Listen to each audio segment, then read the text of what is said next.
Hello ladies and gentlemen, and a season's greetings to you. I'm Zach Jones, and I know a few of you have been asking when I'm going to do another reading, so I've got a couple of stories for the festive season that I wrote myself. I'm going to read you the first one. It's this. A Night Before Giftswatch by Z.R. Jones. And I got this inspired by the Hogfather by Terry Pratchett. I'll read the back cover so you know a little bit of what the plot is about. The back cover is, when Giftswatch comes to Middle-world, everyone is filled with hope, joy and love.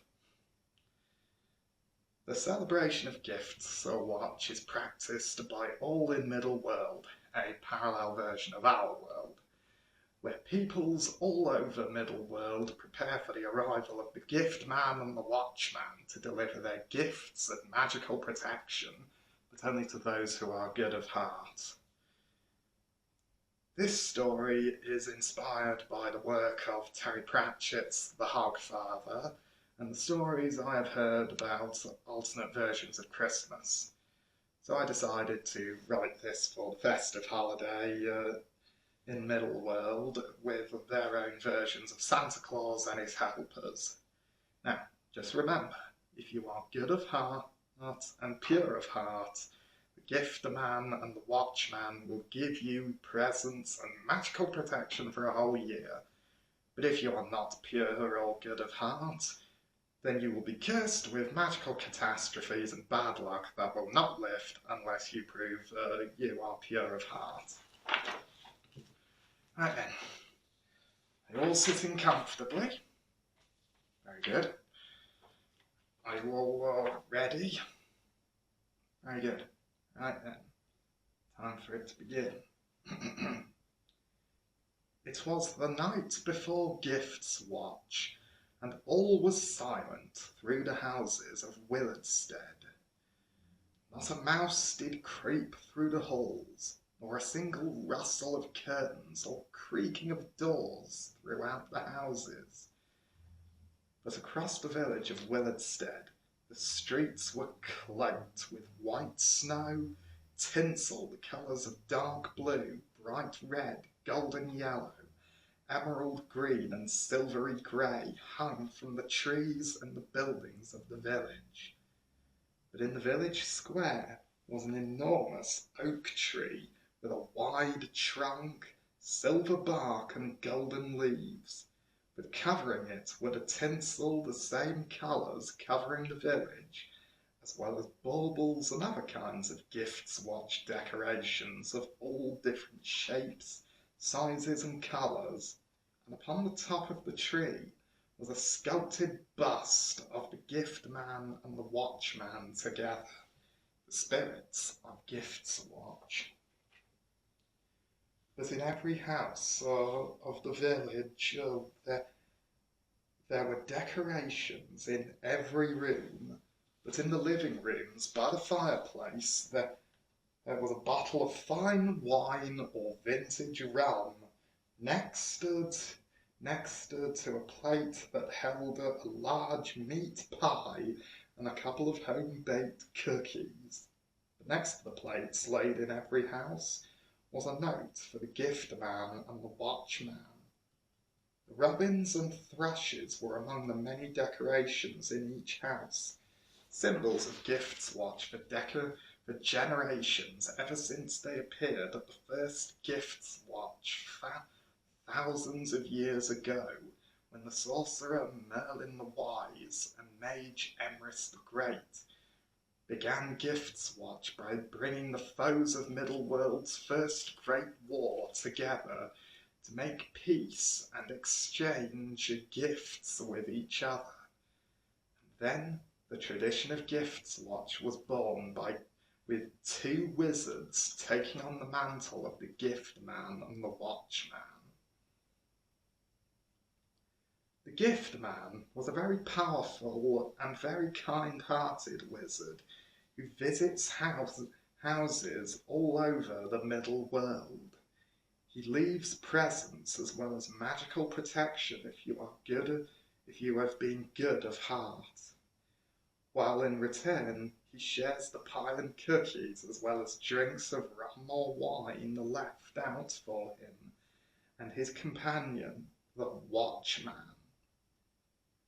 The Giftman is depicted as a tall and slightly fat man with snow-white skin, dark green eyes, a broad nose, broad shoulders, a wide jawline, long and very wavy blackish-brown hair with a thick beard that covers much of his face and neck.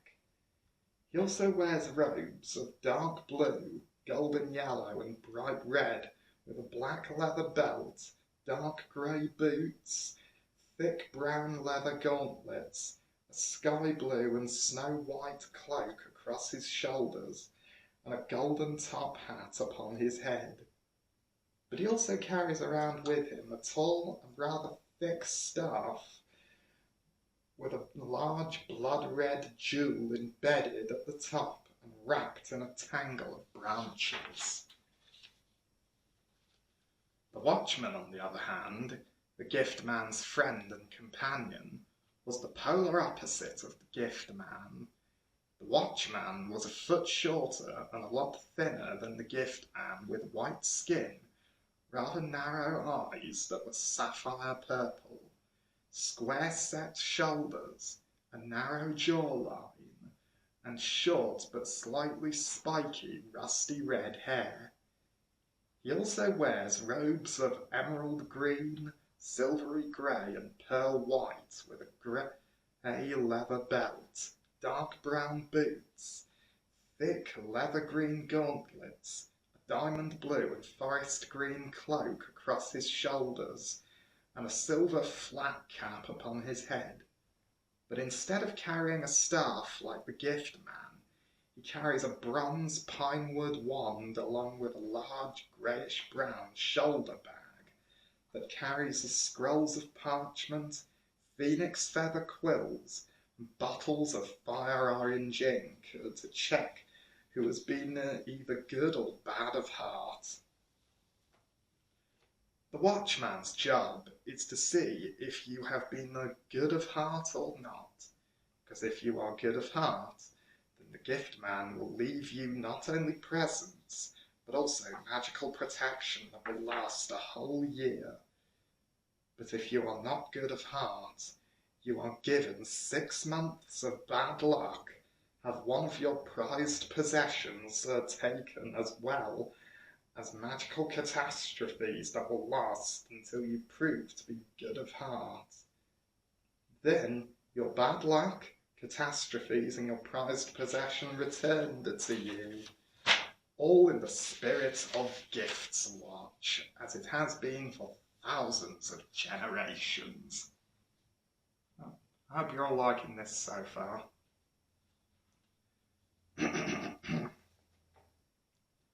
Far above the village of Willardstead, a large dark blue and silvery grey carriage with bright red and golden yellow lights and pulled by 15 giant phoenixes soared above the village.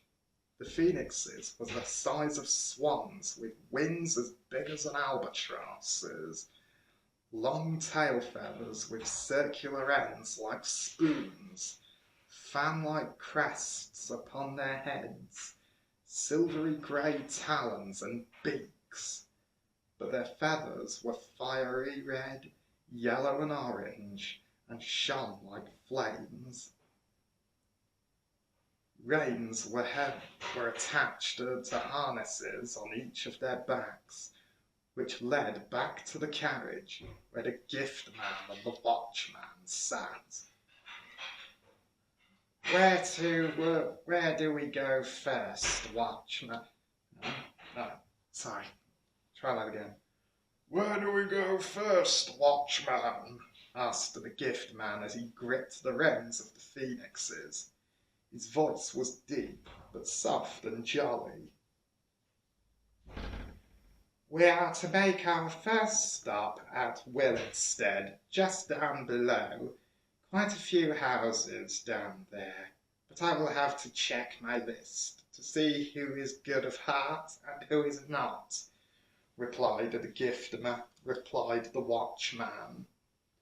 His voice was slightly high, but was also jolly and slightly stern at the same time. He rummaged into his shoulder bag to retrieve his Willardstead list, unrolled the parchment scroll, took out a phoenix quill, and then looked over the list of houses and names. Our first stop is 15 West Corner, the Dahl family.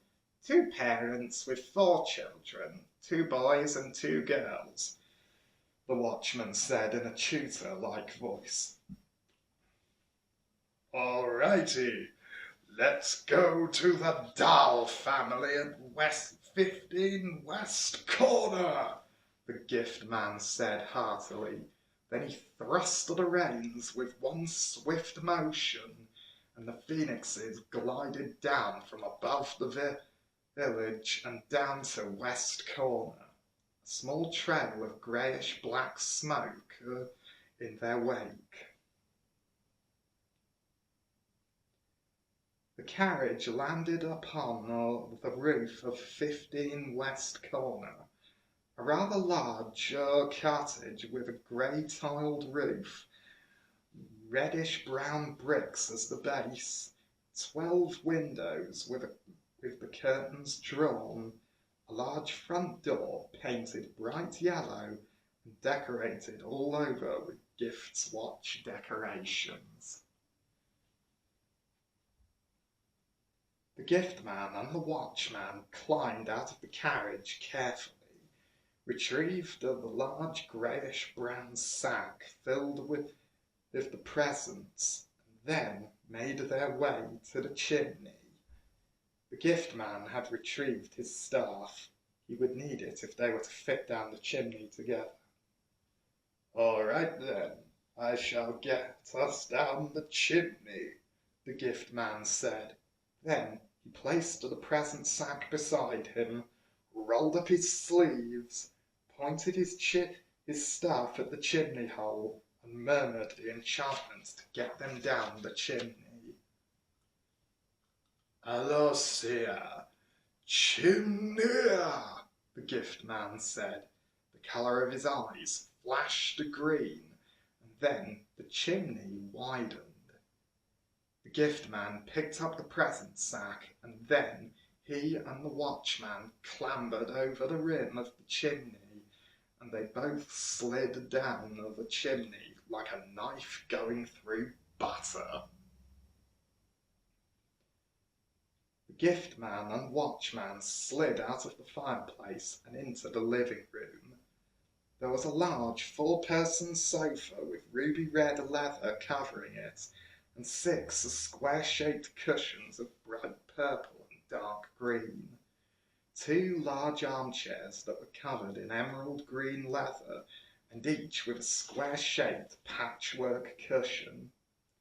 But there was also a large oval-shaped patchwork rug underneath the dark oak wood square-shaped coffee table, which was where a circular plate holding a large meat pie and 4 chocolate chip cookies lay, and next to it was a tall bottle of red grape wine and a thank you note to the Giftman and the Watchman. In the left corner, close to the fireplace, was a large Giftswatch bush, a holly bush with golden yellow leaves and decorated from top to bottom with Giftswatch decorations. That was where the presents would go. But first, they would need to check if the Dahl family had been good of heart or not. The Watchman took out another roll of parchment. This would tell him if they had been good or bad. So then, Watchman,